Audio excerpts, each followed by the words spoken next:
In the world of boxing, there are moments when arrogance meets reality, when bravado clashes with unyielding brilliance, and the resulting spectacle leaves behind nothing but the harsh sting of humility. One such moment unfolded on December 13, 2022, at the Ariake Arena in Tokyo, Japan, where a seasoned but overconfident champion stepped into the ring, believing he could outwit and outlast one of the sport's most lethal figures, Naoya Inoue. This wasn't just a title bout. It was a confrontation with a phenomenon who had spent years crafting an aura of menace, a reputation built not through words, but through a relentless string of punishing victories. Inoue, known across the boxing world as the Monster, was fighting not only to defend his dominance but to achieve the rare feat of becoming the undisputed bantamweight champion, unifying the WBA, WBC, IBF, and the ring titles with the WBO, belt held by his opponent Paul Butler, the British WBO title holder, entered the contest with a record of 32 wins and just 2 losses. He was no stranger to hardship or high-stakes battles. His career had been defined by perseverance, and his recent streak of 8 undefeated bouts made him appear, at least on paper, a legitimate threat.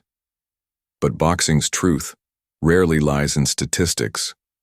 Numbers can hint at ability, but they don't account for fear, for aura, or for the devastating precision of a fighter who doesn't just defeat his opponents. He dismantles them. Butler believed he had found Inoue's weakness. He leaned into the belief that the Japanese champion's long-standing difficulty with making the 118-pound limit would catch up to him. That perhaps, in the deep waters of the later rounds, Inoue would fade and an opportunity would arise. Butler's strategy seemed grounded in logic, but in hindsight, it was a dangerously flawed assumption. Leading up to the bout, Butler carried himself with a certain swagger. He downplayed Inoue's advantages and leaned on the narrative of physical strain from weight cuts. His words weren't overtly disrespectful, but there was a clear effort to convince himself and perhaps the world that this was a winnable fight. The tension was palpable as both fighters made their entrances. Inoue, stoic and focused, had the demeanor of a man with a singular purpose. Butler, though outwardly composed, was about to realize the full weight of what it meant to step into the ring with a fighter like Inoue at the peak of his powers. From the opening bell, the disparity was apparent. This wasn't going to be a close match. Inoue moved with a purpose, his footwork calculated, his stance unshakable. Every punch he threw carried intent, no wasted energy, no uncertain flurries. Butler, despite his experience, immediately went into a defensive shell. He covered up high, relying on a tight guard that resembled more of a survival tactic than a strategic defense. Inoue's punches weren't just fast, they were precise to the point of surgical. Each jab, hook, and cross seemed to land with an unnerving consistency, breaking through Butler's defenses and rattling him to the core. For the crowd at Ariake Arena, the mood quickly shifted. They weren't watching a competitive title fight. They were witnessing a demonstration of one fighter's superiority over another.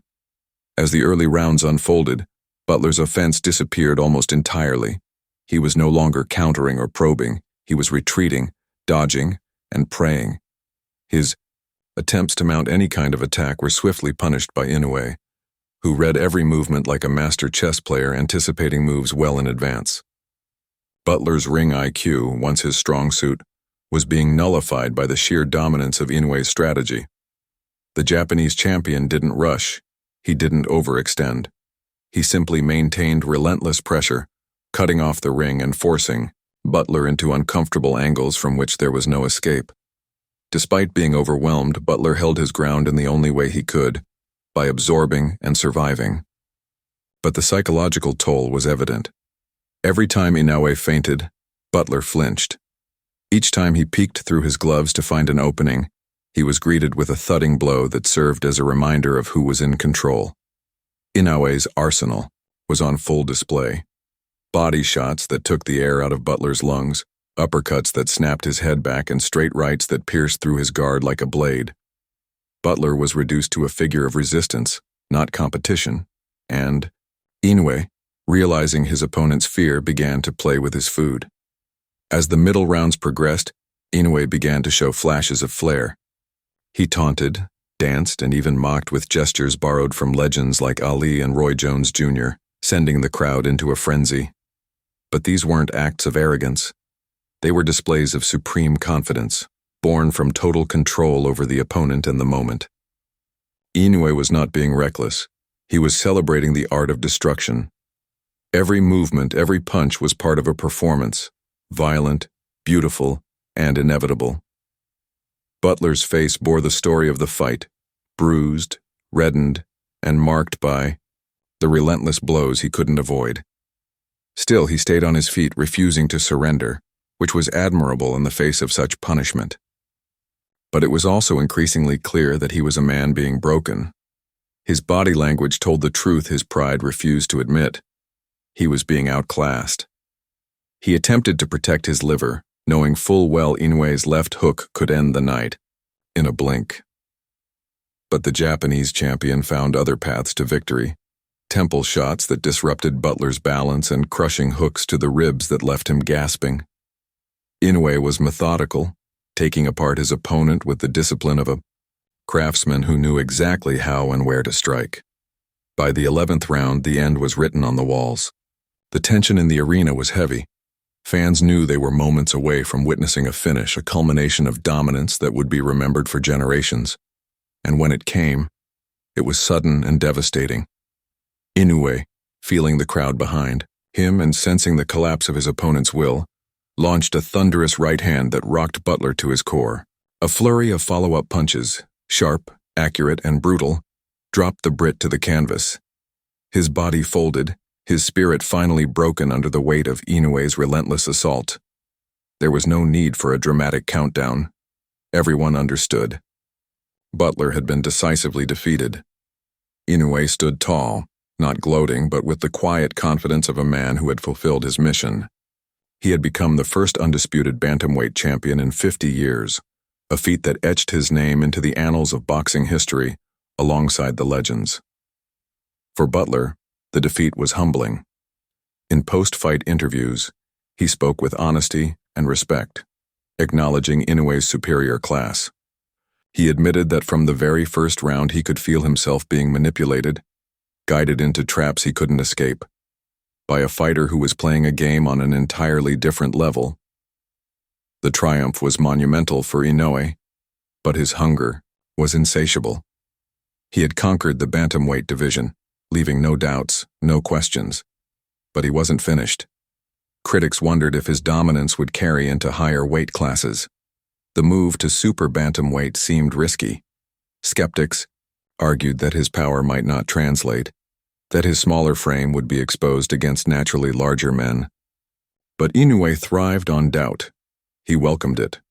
And so he set his sights on a new target. Stephen "Coolboy" Fulton, the undefeated unified champion who held the WBC and WBO titles at 122 pounds. On July 25, 2023, at the same Ariake Arena, Inoue returned to prove that his greatness wasn't confined by weight. The anticipation was electric. This time, the narrative had shifted.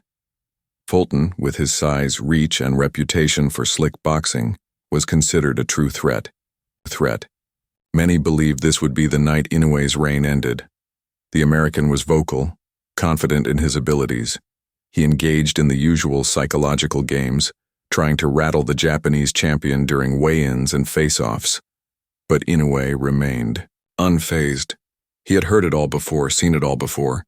The only thing that mattered was what would happen once the bell rang. From the first exchange, it became clear that Fulton had made a grave miscalculation. He did not start cautiously.